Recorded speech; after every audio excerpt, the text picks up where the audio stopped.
सोच ही नहीं सकता। ये परमात्मा ने मुझे जब मैन्युफैक्चर किया ना, तो वो छोटे वाली चीप नहीं रखी है, बड़े वाली चीप रखी है। प्रधानमंत्री मोदी ने राष्ट्रपति द्रौपदी मुर्मू तक को नहीं छोड़ा। रैलियों दिए ऐसे बयान जिसे सुनने के बाद लोगों ने खूब मोदी का बनाया मजाक।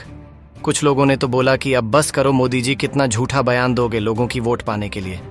तो आइए सबसे पहले जानते हैं कि प्रधानमंत्री मोदी जी ने आखिर क्या क्या ऐसा बयान किया है जो लोग उनका मजाक बना रहे।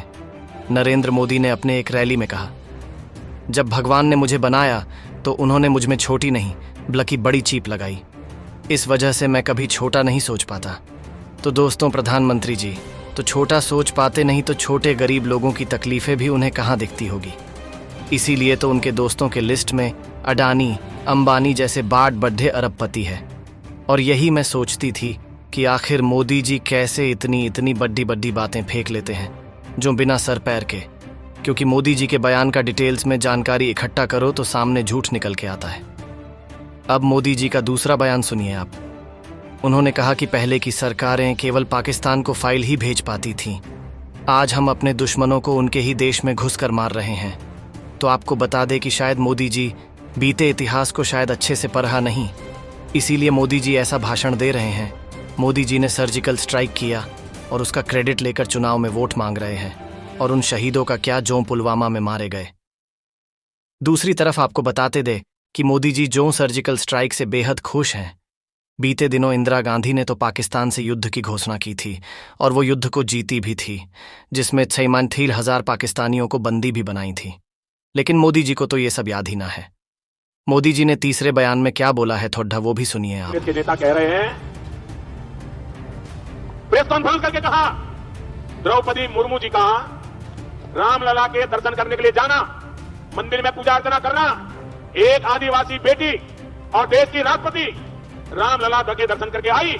उसके दूसरे दिन कांग्रेस पार्टी के बड़े नेता ने घोषणा की कि हम अब राम मंदिर को गंगा जल से धो करके राम मंदिर का शुद्धिकरण करेंगे। मुझे बताइए, ये देश का अपमान है कि नहीं है? ये देश का अपमान है कि नहीं है? ये आदिवासी समाज का अपमान है कि नहीं है? ये माताओं बहनों का अपमान है कि नहीं है?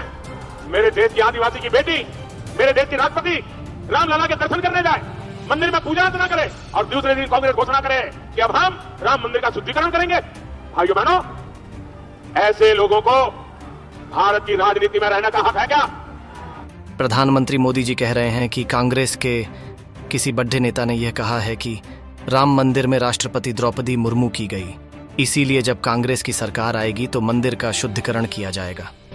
अब इस बात की तहकीकत करने पता चलता है कि कर्नाटक के एक कांग्रेस नेता ने यह कहा है कि राम मंदिर रामलाल की मूर्ति स्थापना बिना शंकराचार्य के हुई और आधी निर्माण मंदिर के अंदर तो कांग्रेस की सरकार आने पर मंदिर का पूरा निर्माण करा के उसमें दोबारा से रामलला की मूर्ति की स्थापना होगी शुद्धिकरण करके।